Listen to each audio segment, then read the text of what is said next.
In 1969, a group of hunters on the coast of Alaska spotted a ship sitting in the pack ice. From a distance, there was nothing strange about her. A steel cargo steamer, rusted, quiet, waiting out the winter, like ships had always done. Except this ship had no crew. She had not had one for 38 years. Her owners had written her off in 1931. Her captain had watched her vanish into a blizzard and reported her sunk. And for nearly 4 decades, she had been out here alone, sailing herself through the most dangerous waters on Earth, appearing, disappearing, and slipping away from everyone who tried to catch her. This is the story of the Baychimo, the ghost ship of the Arctic. She was never built for any of this. The Baychimo began her life in a Swedish shipyard in 1914, ordered by a German trading company, and she spent her first years hauling cargo across the Baltic. Then, the First World War ended, Germany had debts to pay, and the ship changed hands as a war reparation. She ended up with the Hudson Bay Company, the ancient British fur trading empire, and they sent her to the edge of the map. Her new job was one of the loneliest trade routes in the world, sailing along the Arctic coast of Canada and Alaska, visiting Inuit settlements, trading supplies for furs. She had a steel hull, 1 funnel, and a crew of about 36. For 10 years, she did the route without drama. In the Arctic, 10 years without drama is a lifetime. The season of 1931 started like every other. The Baychimo loaded up along the coast, her hold filling with a fortune in furs, and turned for home late in the year. Too late. On the 1st of October near the town of Barrow, the sea froze around her. Pack ice, thick and fast. The crew did what crews had always done. They walked half a mile over the frozen sea into Barrow to wait out the weather for 2 days. And here is where this story stops being a normal shipwreck's story. When the crew walked back across the ice, the Baychimo was gone. She had not sunk. The ice had shifted, the channel had opened, and the ship had simply drifted off without them. They found her again, further out. On the 8th of October, the ice caught her a second time, and this time it did not let go. The Hudson Bay Company made a decision that tells you how much that cargo was worth. They sent airplanes. In 1931, in the Arctic, that was not routine. It was one of the early rescue airlifts in the history of the North. 22 men climbed into small propeller planes and flew out. 15 men stayed behind, voluntarily.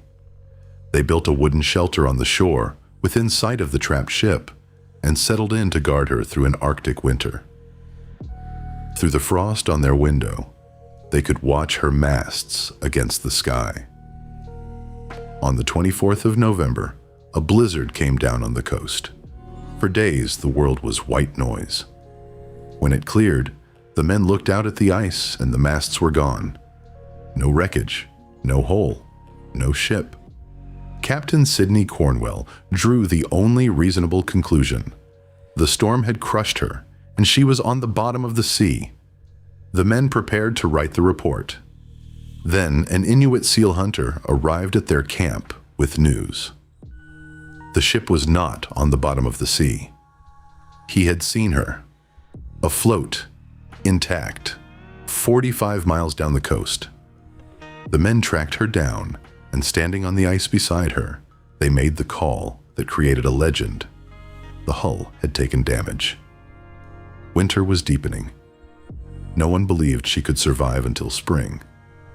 So they climbed aboard one last time, hauled the most valuable furs out of her hold, loaded them onto sledges and planes, and walked away. The Baychimo was left to the ice, a write-off, a dead ship waiting to sink. She did not sink. The following year, a man traveling the coast by dog team found her drifting, boarded her, and could do nothing with her. In 1933, a group of around 30 Inuit climbed aboard to shelter from a storm, and the storm answered by trapping them on the ghost ship for 10 days. In 1939, a salvage party actually reached her deck with plans to bring her home, and while they worked, the pack ice closed in between them and the shore. They barely got away. The ship stayed. Think about what that means for a moment. A ship is not a message in a bottle. She was over 70 meters of steel, blind and unsteered, moving through waters that sink crewed vessels every single year. Every winter, the people of the coast assumed the ice had finally finished her. Every summer, someone saw her again. Whalers reported her. Traders reported her. She turned up in newspaper columns as a curiosity, then as a legend. Some crews changed course to avoid her. Others changed course to chase her, because an intact steamer, free for the taking, was a prize. Nobody ever kept her. It kept happening. Year after year, decade after decade, reports came down the coast. A dark steamer moving through the fog with no lights and no smoke. A silhouette frozen into a floe one winter, gone the next. She crossed hundreds of miles, back and forth between Alaska and Siberia, driven by currents and ice and nothing else. Wooden ships that got caught out there were crushed in a single season. The Baychimo, steel-hulled, empty, unheated, and unmanned, kept riding it out.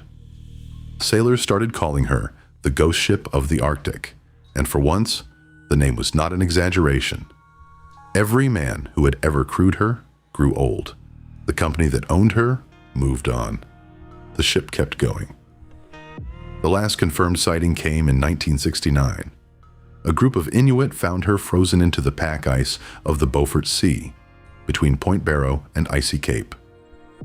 38 years had passed since her crew walked away. She was rusted, scarred, and still afloat. They reported her position. And then, nothing. No sighting in 1970. None in the decades after. The longest known drift of an abandoned ship in history simply went quiet. Here is the strange final chapter. In 2006, the state of Alaska launched an official project to solve the mystery, to find the Baychimo, floating or sunk. They collected the sighting records, mapped her drift, and searched. They found nothing. Not a hull, not a wreck, not a trace. The reasonable answer is that decades of freezing and thawing finally cracked her open, and she went down quietly, somewhere off the Alaskan coast, with no one watching. That is the reasonable answer. But no one has ever proven it.